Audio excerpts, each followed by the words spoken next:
Today we are going to add multi-step equations with variables on both sides to our list. So we have the same notes that we took yesterday. We are just going to fill in this step 3. So step 3 says if there are variables on both sides of the equal sign, then we need to get them together on one side of the equal sign.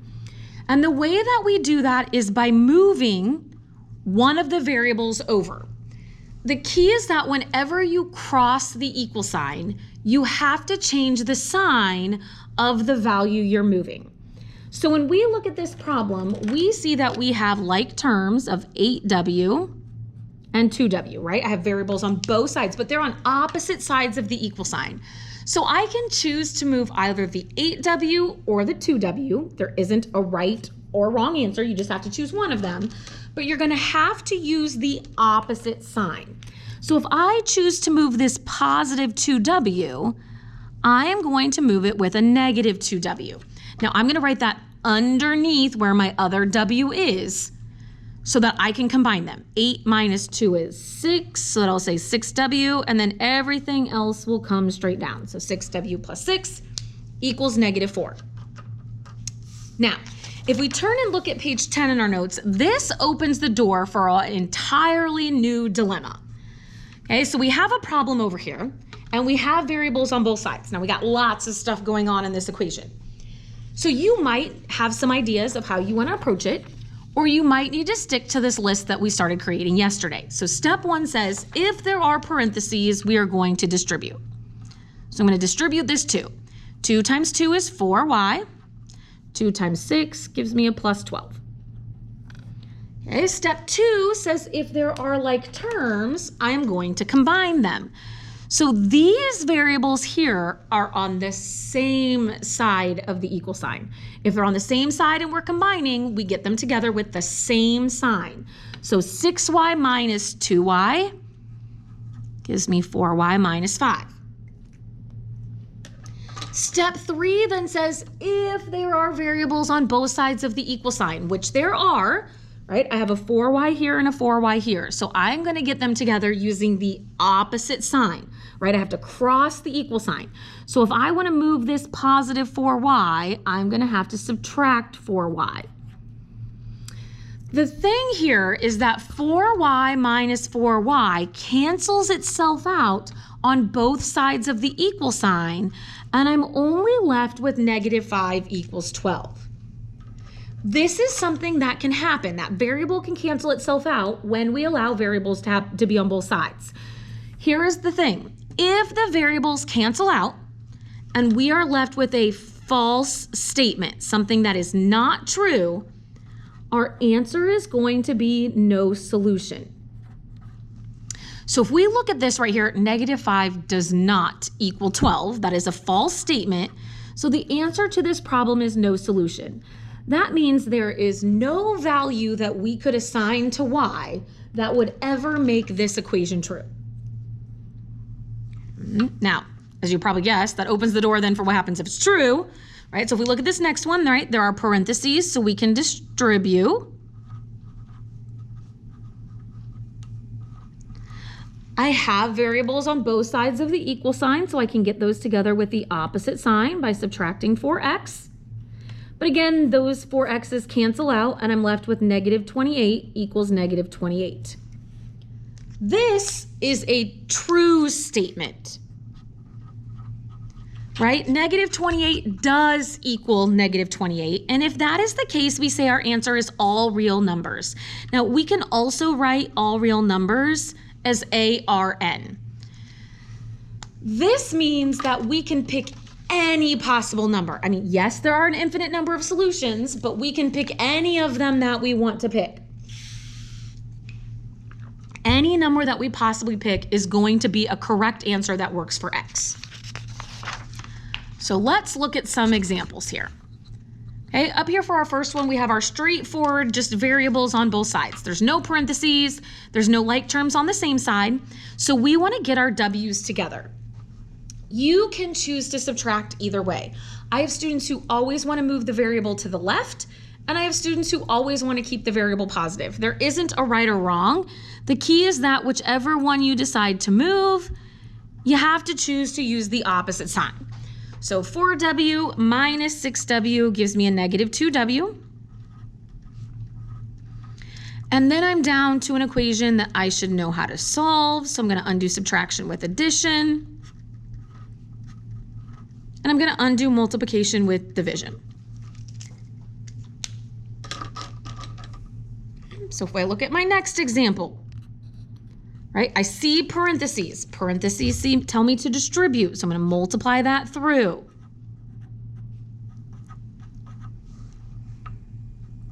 I also have like terms on the same side of the equal sign. Now again, they're on the same side of the equal sign.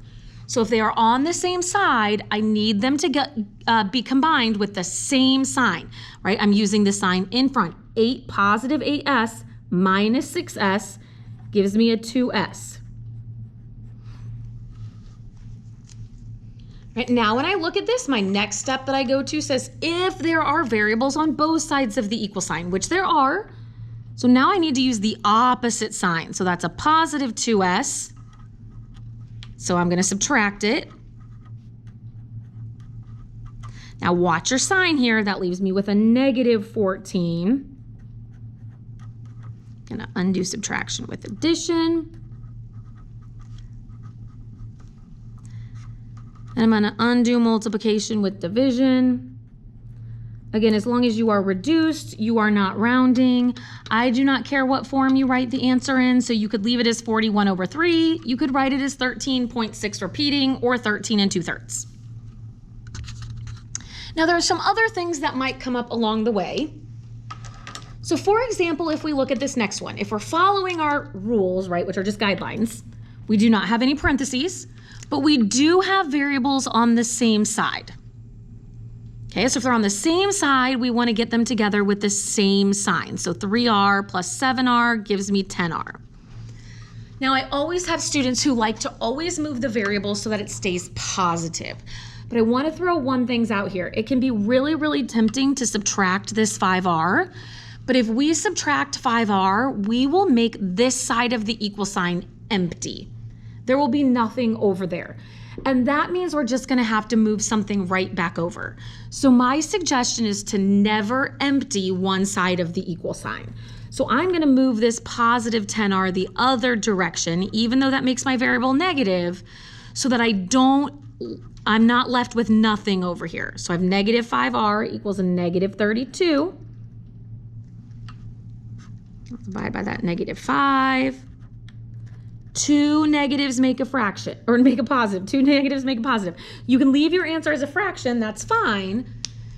Any form is fine, just do not round. Okay, so if we look at our next one, we see parentheses. Parentheses tell us to distribute. So this is going to become a 10y minus 35 plus y, right? The y is not in the parentheses, so I don't distribute that. I have variables on the same side. If they're on the same side, I get them together with the same sign. So 10y plus y. I always use the one in front of it. So 10y plus y is really 10y plus 1y, which will give me 11y. And I do have variables on both sides, right? So I need to get those together with the opposite signs. When they're on opposite sides of the equal sign, right? One's to the right of the equal sign, one's to the left. Now I need to use the opposite sign. 11y minus 11y cancels out. That same thing happens over here, right? I have no variable left. Do not make a y magically appear. So now I'm deciding, is this true or is this false? Negative 17 does not equal negative 35. That is false. So my answer for this problem is going to be no solution. If I look at my next problem, I have parentheses. So my first thing I'm going to do is parentheses tell me to distribute. 3 times 4 gives me a 12c. 3 times 2 gives me a 6. Okay, on this left-hand side, I have some like terms I can combine. When they are on the same side, I get them together with the same sign. All right, so 17 minus 5 will give me a 12c plus 6. These variables are on opposite sides of the equal sign, so I'm going to get them together with the opposite sign. So it was positive, so I'm going to use a negative or subtract. So those will cancel, which just leaves me with 6 equals 6. 6 equals 6 is a true statement, so my answer for this problem is going to be all real numbers. Now this last problem that we're looking at is a little sneakier. This is one we haven't quite looked at yet, right? This isn't one where we can just use our steps to do our normal steps because we have these large fractions. So this stuff is in parentheses on the top. I can't just move that 3x and move the 2x.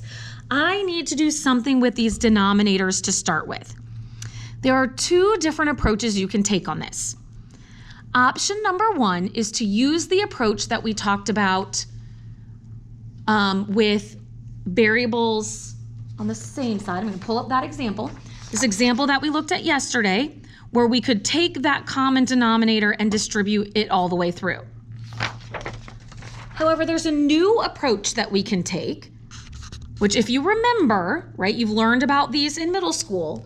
When two fractions are set equal to each other, we can cross multiply, or we can multiply on the diagonal. So I can take 5 times all of 3x minus 7.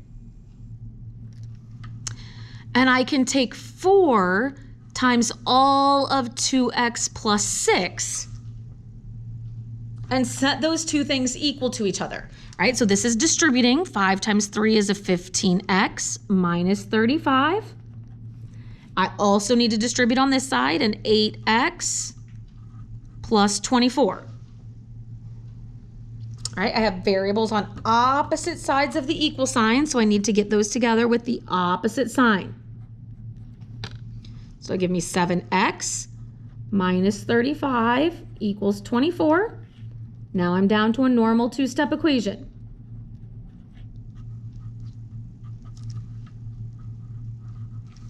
And I'll divide by 7. I'll get x equals 59 over 7.